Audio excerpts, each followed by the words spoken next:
Good morning, everybody, and welcome to Wake Up Missoula. I'm your host, Scott Ramf. I'm here to talk about all the things that are happening in and around the city of Missoula and beyond. As we dive right in, I have no city council report today, but I have a lot of other stuff I have to talk about. It is First Friday, it's June 2nd, and there's a lot of art stuff happening in the downtown Missoula area between 5 and 8 p.m. tonight, and I'll talk all about it today. We have my usual segments, Pre-Critic and Dubbin Stuff. Other than that, we're going to jump right into some news. It's June, and that means it's graduation in Montana is in full swing for many high schools. Last night, we live streamed the Willard Alternative High School graduation from University of Montana's Music Recital Hall. MCAT will be streaming to MCAT.org via local live under the Watch Now tab. The big three high schools kick off Saturday at 9 a.m. with Hellgate High School, Sentinel at noon, and Big Sky at 3. We'll use the stream provided by the university as we'll take their feed and publish it through MCAT's YouTube and Facebook and air for rebroadcast soon. Staley Swan's graduation is on Sunday, and we'll live stream that too around 1 p.m. on Sunday. Other communities can always request recordings like MCPS through our website at MCAT.org under services. In other news, Riverfront Triangle. That's a term that many Missoulians who have lived here long enough have been hopefully optimistically kind of skeptical about, because there's a new developer looking to throw their hat into the ring to build what the city of Missoula has been wanting to build on this site for so long, a giant convention center with all sorts of bells and whistles and all sorts of things. The last person who had their developing fingerprints on this was Nick Chakota out of the Top Hat Logjam Presents. But during the COVID-19 pandemic, that just did not come into fruition. They were still talking a lot about it even during the pandemic, but it just didn't come to pass. Now, Capital 5 or Capital V partners stepped forward last April and pledged to complete this project as envisioned, which has been through development hell and aims to get best laid plans for hotel, convention center, mega venue, and all around area for the city wants to transform. This has been a long time coming, and this has basically been a site that's been in development through many different retirements of many different staff members of the city of Missoula since 1980. Always nice to hear a rehash of this topic, but it's like Missoula developers' white whale, too big for your traditional downtown Missoula.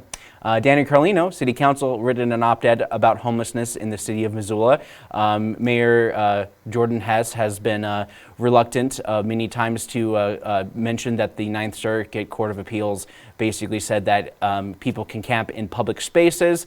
But as they're trying to figure out a way to deal with the homelessness in Missoula, the whole idea is that they're usually like, hey, we have the park system. You know, why don't we just close the parks between a certain time so that would avoid any kind of overnight camping? So they wanted to update ordinances to help do this. Daniel Carlino did an op-ed, and he wrote, "While we know," so this is a quote from Daniel Carlino from the Missoula Current article, "While we know that this is a national issue, policy decisions at the local level are exacerbating the issue in our community. In just the past month, homelessness has gotten much more visible because of the closure of the Johnson Street winter shelter, which has left hundreds of people with no option but camp." Other members of the city council have rebucked Daniel Carlino's statement, saying that the winter shelter was to prevent deaths happening during the winter times, and they said that the Johnson Street winter shelter was that component for that and was meant to be a permanent shelter in the long term. In response to council's park plan, Daniel Carlino was quoted, wrote saying this, quote, "However, the mayor and the city council majority are working to pass an ordinance that would allow the city to forcibly remove people who are camping on public park lands without providing any alternative places for them to go. This is not a solution. Attempting to use government force to hide homelessness is an expensive, inhumane, lazy, and ultimately ineffectual way to address the issue."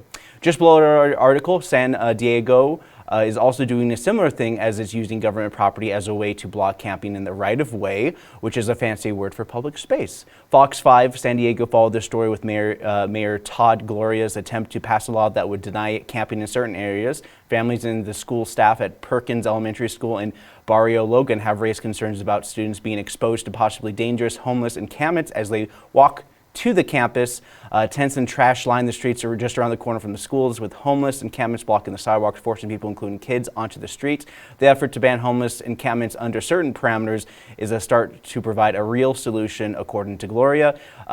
So just kind of bringing it back to Missoula, you know, think of the children, has such a strong presence in communities, and if families cannot go to public spaces and feel safe to let their kids run around if there is an element of being unsafe. Laws are created to maintain the form of the status quo in communities, and simply moving people out of sight in turn makes it out of mind. And now places like Missoula have to deal with citizens concerned, and the city councils take a harder stance on urban camping. Debt ceiling has been met with an agreement from the new GOP-controlled House seeing who would blink first. And from all the pomp and circumstance, they did end up raising the debt ceiling for America. Speaking of the House, Speaker of the House, Kevin McCarthy, tried to push the GOP agenda to move that would not only hurt them, but the American people in terms of paying the debt. So the whole idea is that this would basically cause a government shutdown. They always raise the debt. It always happens. This is political theater. I honestly was very skeptical of even mentioning this on my show, just because I really feel like the media just kind of wastes our time with this whole thing. It's like, oh, are they going to do this? Oh, is the government going to shut down? It's like, it never does. It's never going to happen. So it's kind of a waste of time to even talk about it most of the time. But I just want to point out the fact that, does anyone actually even know what this was about? Mostly it's just like, oh, you're spending too much money. It's like, whatever political party is in power is already spending too much money according to the opposition. That always kind of seems to be the thing. And, you know, speaking of debt, student debt freezes are about to be over, and students will have the luxury, and the students who had the luxury of waiting to pay off their debt will have to start paying. 60 days is the limit after June 30th. So at the end of this month, they're going to unfreeze student debt. And so part of this was the major debt relief, which was moved forward to help 45 million Americans who have about an average of $25,000 in debt to help pay for this, which would be around $400 billion. The Senate voted in a bill to overthrow or overturn this particular debt relief. And in the form of the bill to repeal, the Senate reflected on COVID and the economy in flux over the last couple of years. Student freezes became a touch and go for a while, and with this, it will get a little bit harder for students to make a living. I mean, I spoke with someone who was in this form of limbo with debt, you know, selling it around to debt collectors and different kinds of things. However, opponents to student debt relief believe that people who never went to college should not have to use their tax money to bail out students. An argument that's very common when it comes to parents who speak at MCPS's board of trustees are just like, oh, none of my kids went to school here. What do my taxes have to pay for new buildings in this building that my kids don't go here? Even some parents whose kids have gone to a couple of schools in town were quoted in saying that as well. It'd be like, oh, my kids already went to the school. Why do we have to pay for it? It's interesting how we kind of think about that kind of stuff, and how much there's a separation between our general education from public schools to college, which is a choice in which we pay for. So it's interesting how those dynamics are starting to come into light as we're trying to really think about, is like, is this state colleges or these are private colleges? And it's all interesting for sure, because some people can apply for the Pell Grant, which I believe, the Pell Grant, I'm saying Pale, but it's Pell Grant, which is for people who can get some debt relief up to $10,000. So there's some options for folks as well, and I think those are for people who needed to have some debt relief who weren't able to achieve that college diploma that they wanted for. So that's something to think about as well. So. Moving on, I think this is another thing that Ford, the Lincoln SUVs are now being told that some of the consumers of more than 140,000 Lincoln MKC SUVs from 2015-2019 have a defective battery, which essentially would catch the vehicle on fire even if the engine is off. So it's kind of interesting. It kind of reminds me of like the old hoverboards from the 2015 era, because this kind of reminds me exactly that the correlation is just too easy to make that correlation to. So it does kind of remind me of the first generation of hoverboards. The battery was just not made for such a large device, hence the reason why they have these fires, whether it's on or off. So it's interesting kind of seeing like that. But so if you do drive a Lincoln MKC SUV from 2015 to 2019 model year, you might want, they're basically Ford's is saying is like, you want to park away from structures. we just want to make sure that you guys don't catch anything on fire, because we mentioned this to you guys, we're now not liable for this or something like that. So it's interesting how they move on that as well. But yeah.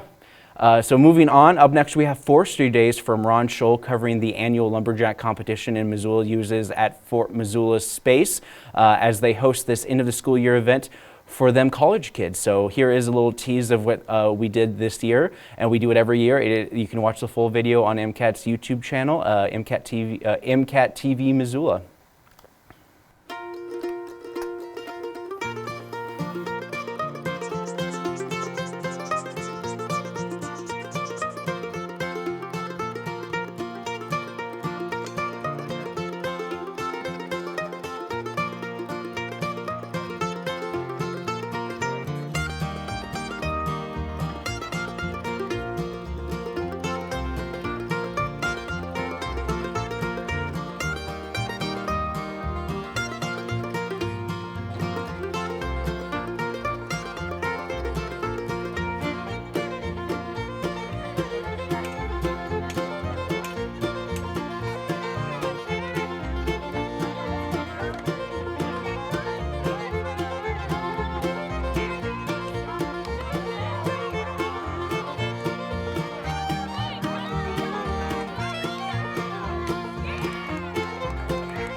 Oh man, that pole climbing is like very touch and go. If you're afraid of heights, I would not want to climb those kind of tall logs. So we're jumping right back in. It's time for some movies that are to come out this weekend. Yes, the movie that everyone's been waiting for is but everyone's hyping up and probably might be a disappointment. I don't know. It's always like one of those movies where it's like this is a trilogy, so that means the second movie is like everyone's trying to make Empire.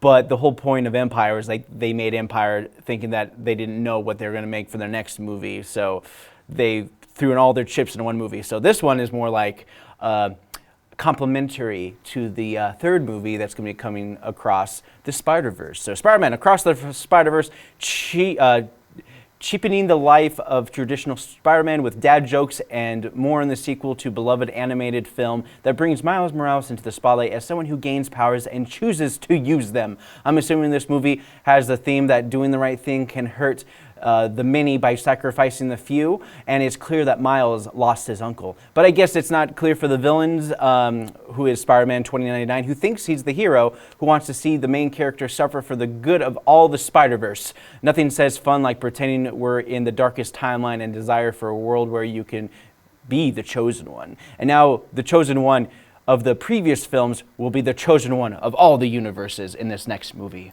Then we got a horror movie that no one's going to see because it's coming out in the summer. Most horror films that don't come out in October are pretty much like, okay, we can't sell this. Let's just throw it out there. There's always a core group of people who like horror films. And The Boogeyman. I mean, you get down and boogie. It's a horror show for your kids. That's the real monster. But if you watch, Halloween, Michael Myers is technically the boogeyman in movies. And here's hoping this opens the horror monster movie cinematic universe because you make a product that makes more money than it costs to make and promote Fast X and the Mission Impossible movies. So think about it. This is about a little girl, from what the trailer suggests, with an orb of light, and she does a thing and she gets scared and spooked and stuff like that. This is about a little girl, from what the trailer suggests, as she looks crazy in the beginning, only to be correct as the parents horror. So it's like, don't worry about it, kid. It's just your imagination. Oh, it's a sweater on the ground. No, it's a lot worse. It's actually the boogeyman, and that's the movie where you can expect basic horror movies. And then this is the whole idea is Simulant. When a basic young white guy action film comes, Simulant, about a guy who is a robot and wants to be a real boy with the power of violence. He is programmed to serve, but when he gets hacked, it's plot time. Basically, it's about a dead guy who's brought back to life through his robotic body, but maybe the twist is the companies are too lazy to program the brain from scratch and copy and paste a brain with augmented memories to control them, only for them to find out they are doing the equivalent of slave labor with little rights and little say. Enjoy yet another sci-fi to clean your palate before Black Mirror comes out with season 6. There's 6 seasons, but you got to understand that there's like 3 episodes a season, so don't get your hopes up for that either.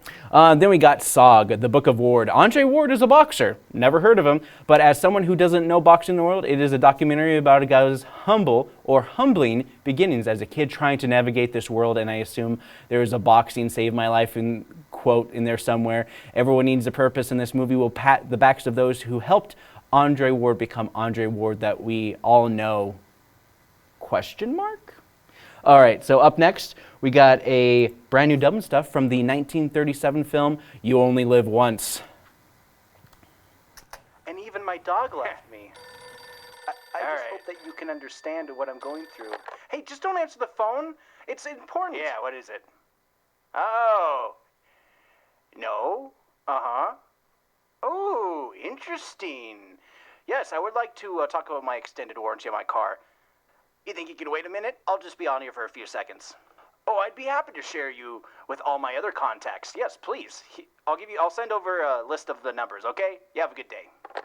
Listen, I'll be really quick about this. I just need you to track down my dog. I don't care much about my ex-wife, but I'm just looking for that dog. The dog was really precious to me. We bought it together, but I was the only one that raised it. She was just like, looked at the dog and maybe fed it.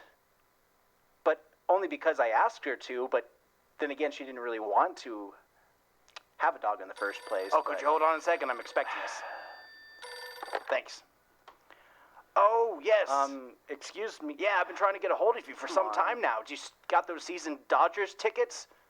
Can I just say a couple things? Hold on, I got this guy wanting to talk to me. Thank you.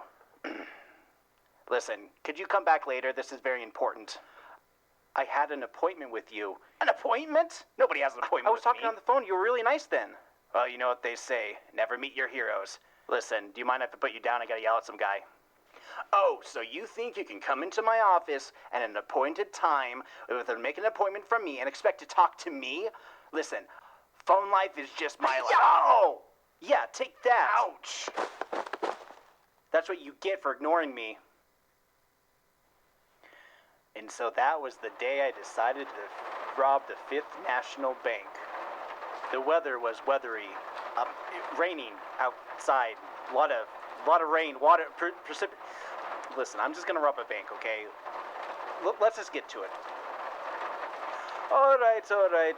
Time for you to stop squatting and panhandling by the bank. But that's where all the money is. I watched as the Irish officer was telling off a panhandler. I noticed there were a lot of people in traffic and cars and stuff and people driving sporadically. Where are the street lights? Why are people just driving around like they own the place? Oh wait, there's the car. I gotta get focused. All right, you can get out. It seems safe enough out here. I was taking a nap on the money. It was pretty comfortable. All right, stay focused. I've only had 8 coffees out of my 12. No. Keep your umbrellas where I can see them. No. Oh, this money feels so extra money. I sure hope nothing happens to the money. While this transfer is happening, I'm going to take my... activate my plan. Gas mask, a lot of grenades, a lot of things. Okay, gotta leave my hat. I don't want people to know I wear a fedora. Hey guys, wouldn't it be funny if we got robbed? Whoa! Jeez! What's going on? Hurry! Oh, what is this? This like sleeping gas? What is that guy doing? He's throwing baking powder at us. I think it is. What is going on? Let's get out of here. Now the perfect plan needs the perfect escape.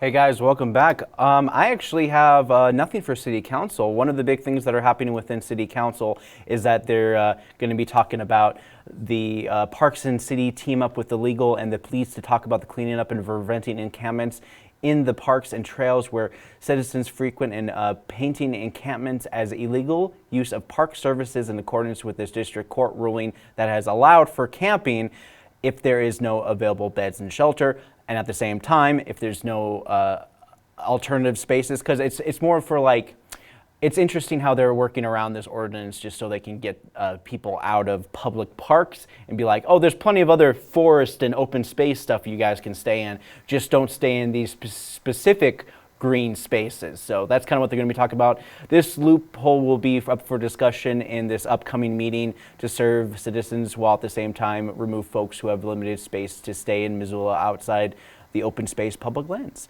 I'm going to do the City Council as a house cleaning with information provided by MCAT and our summer plans, starting with, we've had a soft week with graduation on the horizon. MCAT plans to release all graduation for your viewing pleasure by Tuesday next week on YouTube at the latest. Willard last night and was hosted at the University of Missoula Recital Hall. I already mentioned that at the top of the hour, and I'm going to mention this again. At the Adams Center, they're going to be basically live streaming it from the University of Montana. MCAT will also be taking that live stream and publishing it through our system through MCAT.org via local live. Again, the first one that's kicking off is going to be Hellgate at 9 a.m. So they're first and foremost for the big 3 high schools in the city of Missoula. Sentinel High School at noon, and then wrapping up the big 3 is Big Sky at 3 p.m. They rotate the order usually every year. MCAT will also be doing Sealy Swan, one of MCPS's C-class schools, at 1 p.m. in the afternoon. I guarantee I'll probably see another senior boy in his diesel truck spewing out smoke. I'll get the video to prove you guys next week. So another MCAT related programming, we're doing an upcoming Missoula City Band, which will run June 14th for about 9 weeks, kicking off for the Missoula Big Bands. They are always fun. Gary Gillette hosts. Also, a little side note too is that I do a show with Gary Gillette called Music in Missoula. If you're a musician, if you're somebody is interested in kind of promoting your music and your love of music, that's mostly the big thing. It's like, I'm not really interested in people who want to be like, oh, my band's playing this night. My band's playing this night. You should check it out. Check it out. It's not for touring bands. It's for music appreciation, because I want to make a show that is timeless, and so there's no timestamp on there. So that's one of the things that we do with Music in Missoula, is an inspired show from Ron Scholl's Poets in Montana, which is probably past 50 episodes, maybe even at the 60th episode, of just Mark Gibbons, the Montana Poet Laureate, talking about just talking to poets and poet lovers and poems and all sorts of different things. Just different people from the community just talking about just poetry. And I think it's a great show and everything like that. Also, MCAT will be hosting summer camps. Will be in full in July. So it's the second week in July, which basically succeeds the 4th of July week, which is happening on a Tuesday. The camps are the month of July, and services in the front will continue. MCAT provides people with a platform on television to give them a voice from the Missoula community. We also have KFGM subletting a room from us here in this space here. Or if you're interested in doing another host DJ show, you can do the same thing, but with audio only, so you don't have to see your face. Anyways, MCAT is also going to be covering a couple of roller derby matches. We just got a Meg request, so anybody can ask a request. We do ask that you do represent a nonprofit. If you're an individual, you can do it yourself, and we can train you and teach you how to film things for yourself. But when you have organizations that want us to do these kind of shoots, we can do it. We can allow up to 12 hours of our staff time for those services moving forward. That's basically become MCAT's bread and butter in our community, is basically doing a lot of shoots for the community. MCAT is doing a lot of different things as well. MCAT will also be covering the FFA and 4-H type animal clinics at the Missoula Fairgrounds this summer during the Western Montana State Fair. They're going to be doing this kind of leading up to it. There's a lot of work that gets done and put into this. A lot of the kids who are in high school and even some middle school use this as a way to raise animals, to sell, and then they get the money that is used for their college scholarships and beyond. So there's a lot of opportunity for that. Every time I hear about this, I kick myself, because there's so many missed opportunities of getting thousands of dollars that could have gone towards college in the first place. So besides these, most of these, MCAT is a process of moving out of our old storage. So we're actually still part of our old location at 500 North Higgins. Yesterday, we hired a barge and moving people to move everything out of the wine cellar. And I haven't heard too much of what happened, because I don't work on Thursdays. And so I'll have to hear about it from Mr. Baird, our general manager, who basically took out all the things that we wanted to keep in our storage and sent them over to a storage unit far off into another part of town, while our place in 500 North Higgins has officially come to an end. So it's interesting for sure, but it's just how it is. So let's see. Let's see. Okay, so I do have another. Let's see this again. Let me check my notes. Sorry. Oh, weird. I guess I got the wrong. Did I get the wrong link? I must have. Okay, so anyways, I have a video for you guys. This is another one by Ron Scholl. This is from the Museum of. Wait, no, that's not it. Oh, okay. I know what I did wrong. I have more than a couple of videos, and this one is from actually, hold on a second. This is Steve Hessla from the Peonies Garden at the University of Montana. So that's happening in Missoula. So here's a little taste of that. Is that we are now getting at the University of Montana, and this is on the Phyllis Washington Gardens in the Phyllis J. Washington Park of the campus. And this is on the Prescott House. Over here, Ron can show the Prescott House. Clarence Prescott lived to be, I think he lived to be 100, but it could have been 99. And he lived here his whole life till the last couple weeks. And this was his property, his family property, and his niece, if you will, cousin niece, she called herself. I met her one day here at the park and at the garden, and she said, I can tell you that this is exactly where his gladiolas were growing. And I used to talk to Mr. Prescott. He didn't know me by name because he knew everybody by visiting when they walked by his garden. On their way to the M trail up here, I'm pointing toward the M trail. Those pear trees were Mr. Prescott's. The lilac bushes back there are from Mr. Prescott and the Prescott family all the way back. This is one of the original houses. This house was here. The yellow house over there was here before Main Hall. When I watched him give a news report one night to an interview, and they said, well, what did you guys do when you lived here in this house? I mean, you were like almost original. Yes, we were original. I remember one night after supper, I think he called it, the whole family went for a walk over to see the big hole. And the big hole was the machinery that was digging the basement, in effect, or the foundation for the the moorings for the Main Hall. And so he talked about watching that happen, and that building went up, it wasn't 1893, but it was sometime thereafter. Jeanette Rankin Hall, I believe, was the first building on campus, but I could be wrong, and that building is still here. So these peonies All right, should be so here. that was just a little taste of the Peonies Garden and what's happening there. A little bit of history lesson. One of the big reasons why the city of Missoula was called the Garden City in the first place was a lot of this, not to mention the Hughes Garden, which is a major part of the city of Missoula. So let's talk about art. It is First Friday, and we have a lot of stuff to talk about in terms of art guide for going downtown, hitting up a lot of different places in the city of Missoula. Kicking off with the first one at the artist shop is the art of Laura Blue. This is Spirit Skies. She is from Southwest Virginia, moved to Montana in 1994, and studied fine art at the University of Montana for 2 years with a passion for the wild spaces of the West, experiences of nature and abstract landscapes, works with color and light in representing the moods and places in the wilderness, backpacked in Montana, Canada, Wyoming, and Alaska to draw on these locations to create oils. About memory as it is about place. Her paintings are a map of her life, and it's going to be featured at the artist shop for First Friday. Another one that's happening for First Friday at the Clay Studio of Missoula is the Woodfire Invitational Exhibition 2023.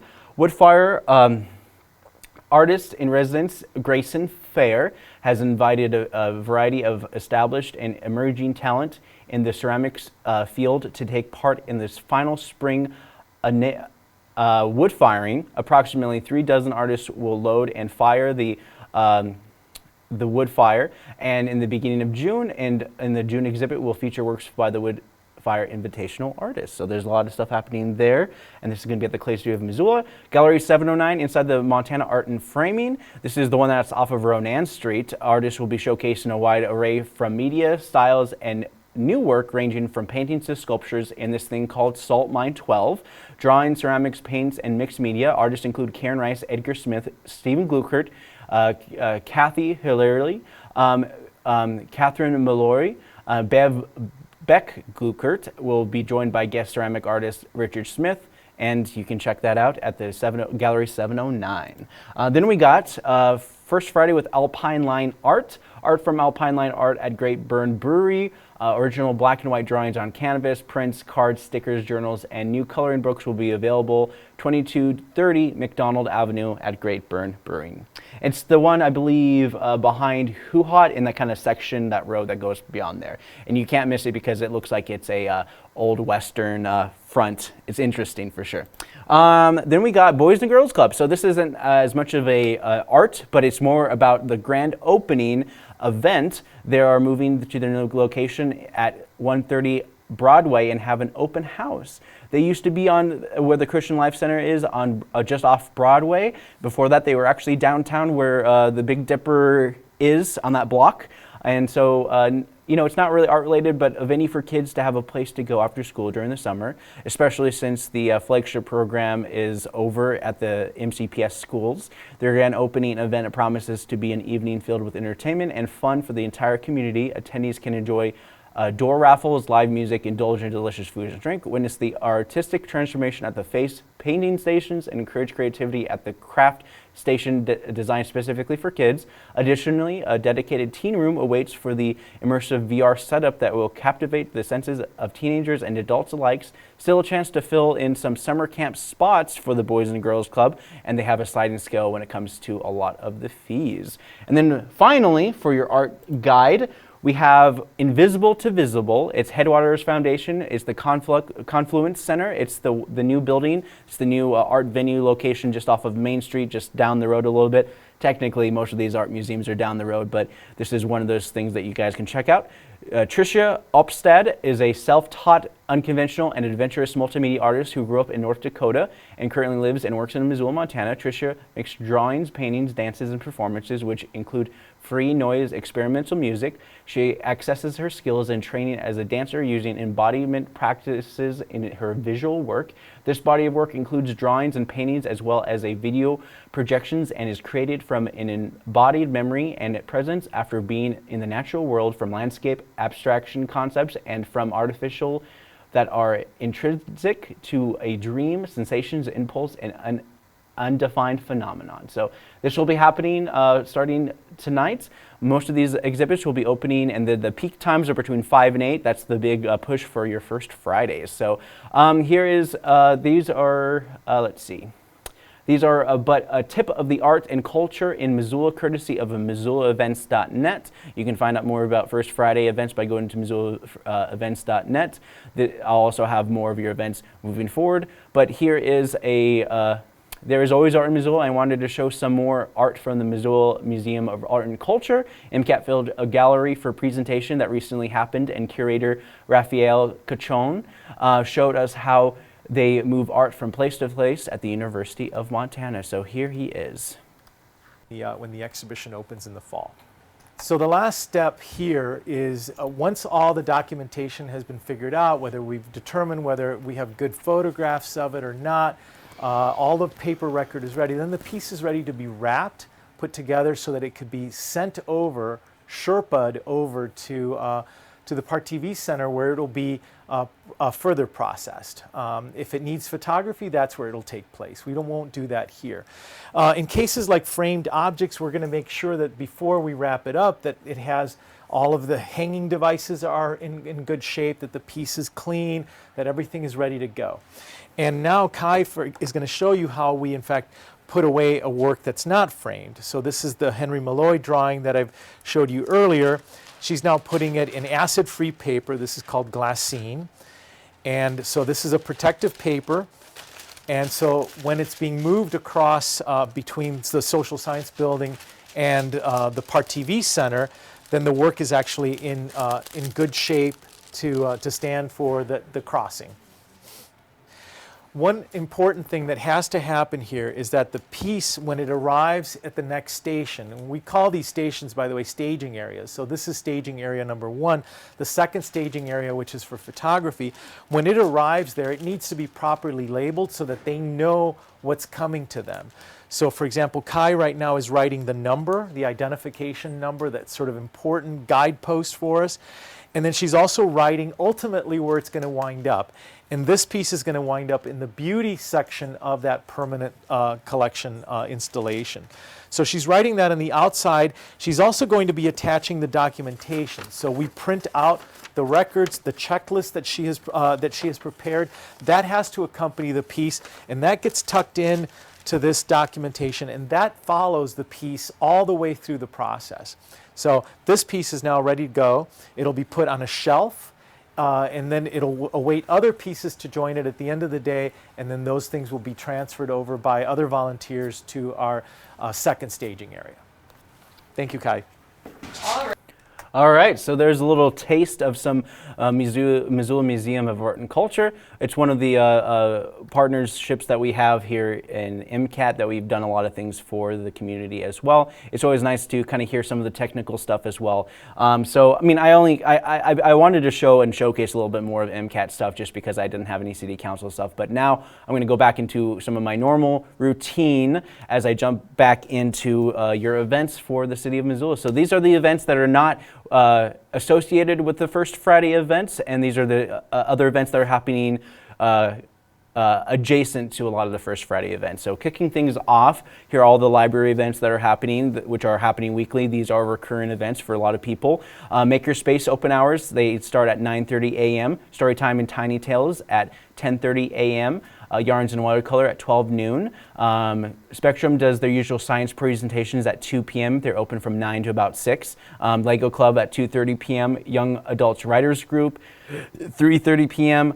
D&D for teens on Saturdays, and then D&D for adults on Fridays, both at 6 p.m. Both are online, and you can find out more information by going to MissoulaPublicLibrary.org. Family fun time, so there's a lot of indoor fun for a lot of families to do. YMCA, Mismo Gymnastics, and Roots Acro Sports Center are three of the indoor venues that allow people to play indoor in a safe environment.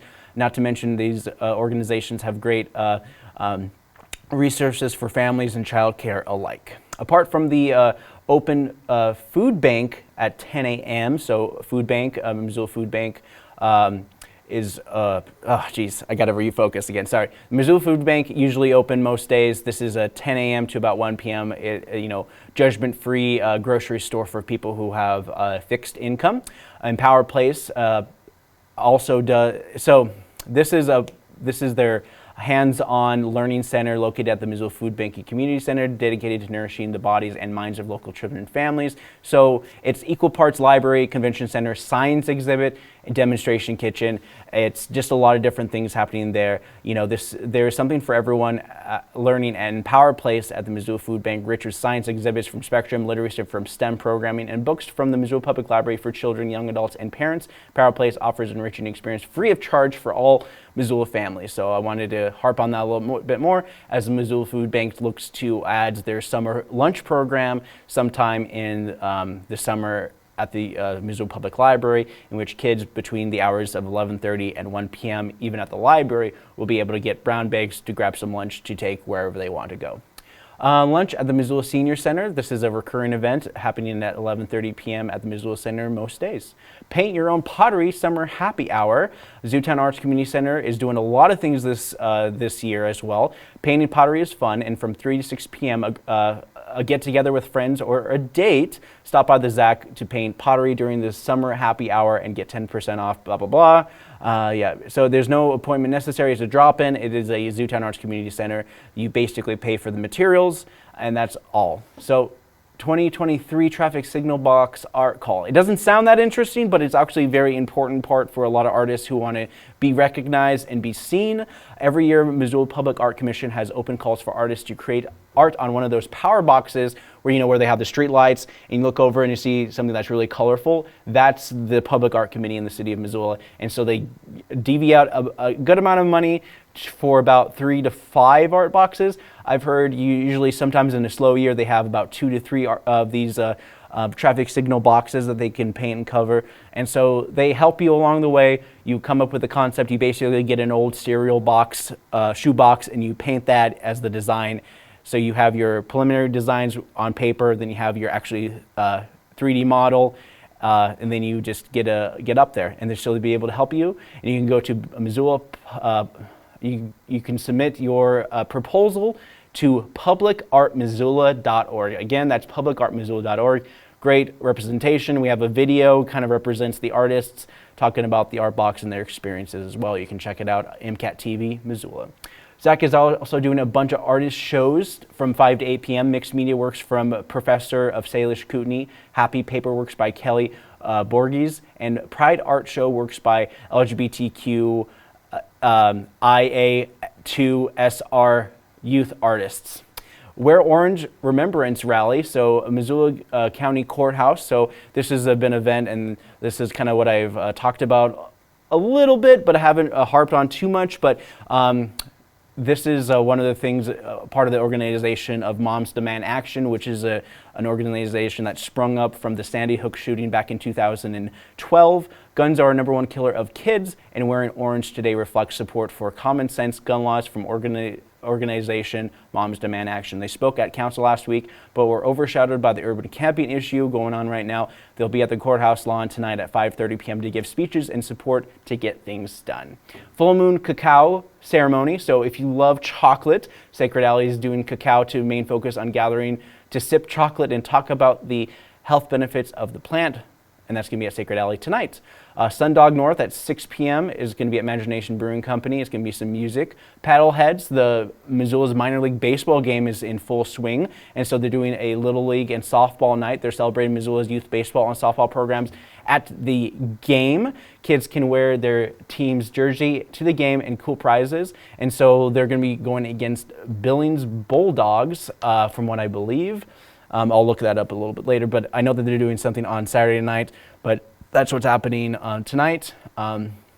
Also happening tonight at Cranky and Sam Public House, Margie Cates Band. She's usually a solo artist featured Saturday nights at the Old Post, but tonight she has a band that's backing her up at Cranky Sam, and she's going to be performing at 7:30 p.m. at Cranky Sam Public House. Bluest Cold Sweat album release party. There's going to be some indie rock music at the Zach. Jaden Decker at the Old Post is going to be playing some indie rock tonight. The Bay's collection presents Queer Disco, Monk's Electronic Music tonight at 9 p.m. The Timber Rattlers is going to be Top Hat featuring folk music, and then we're going to jump right into your Saturday events. Saturday markets and such, 8 a.m. to 2 p.m. downtown Missoula. You just walk around, you can't miss it. You see a lot of tents and stuff popping up, selling all their vegetables and goods, and starter kits for a lot of people who want to grow their own vegetables at home.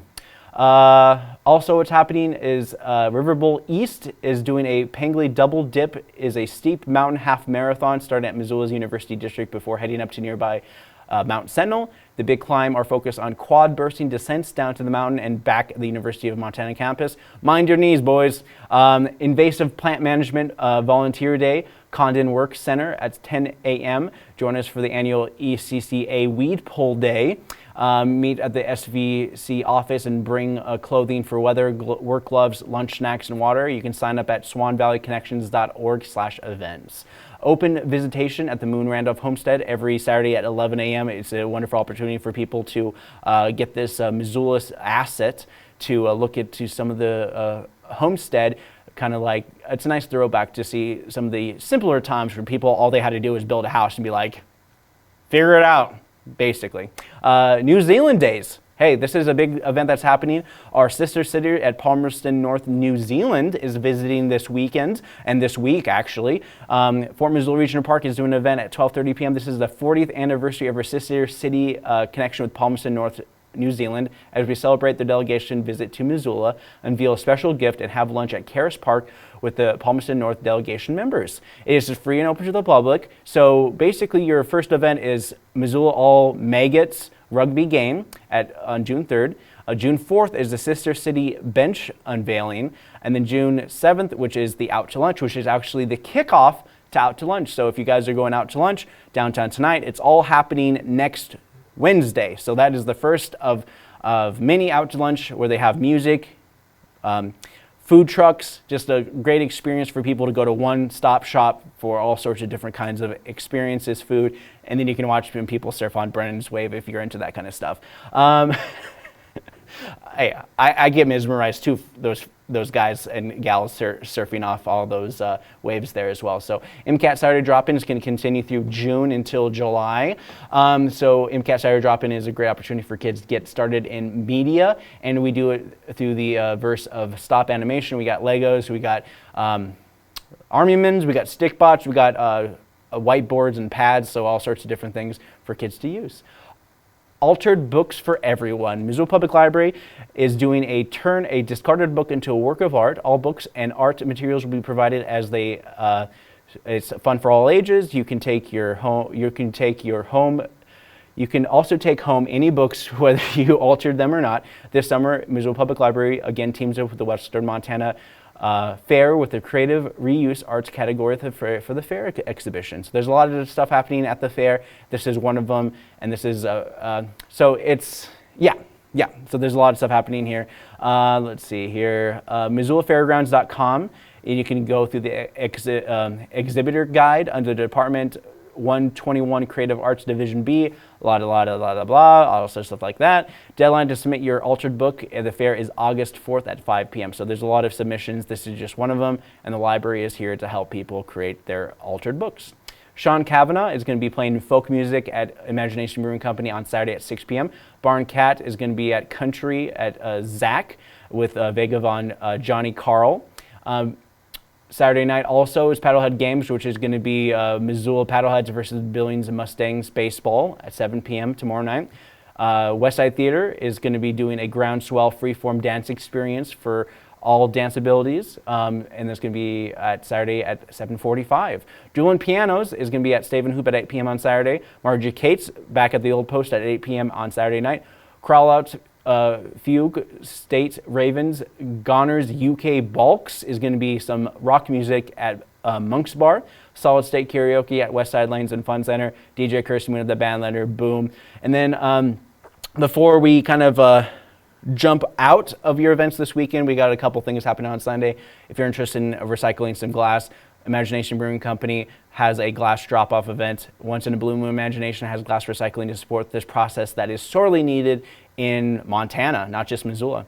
Creative Crew, MT presents Pride Portrait Meetup / Pride Kickoff Party at the ZAC. So this is to encourage people of LGBTQ plus folks expand your portfolios and create fun content for Pride Month. Models, photographers, and videographers of ages 18. All backgrounds and experience levels are welcome. Jazzer Ray, aka Jazzer Ray Photos, will be guaranteeing all LGBTQ plus folks 6 digital images, each with 1 week of the event to ensure you have a Pride contest as soon as possible. Photo turnaround times with other photographers, videographers varies. This event is from 1 to 4 p.m., just enough time for the portrait and also just have a meetup to network with other folks just like yourself. Improv comedy is happening at Free Cycles at 6 p.m. on Sunday. 6-week course learning and practicing and then putting together your own improv troupe. Rocking Karaoke at Sunrise Student at 8:30 p.m. on Sunday, and then Comedy Hour at the Old Post at 8:30 p.m. on Sunday. So those are your events that are happening this weekend. That's pretty much it. I try to stretch the show as much as I can without a city council report, and I look like I pretty much did my normal time, just shy of an hour. And I want to thank you guys for joining me and for Wake Up Missoula. I'm Scott Ramp. Take care, guys.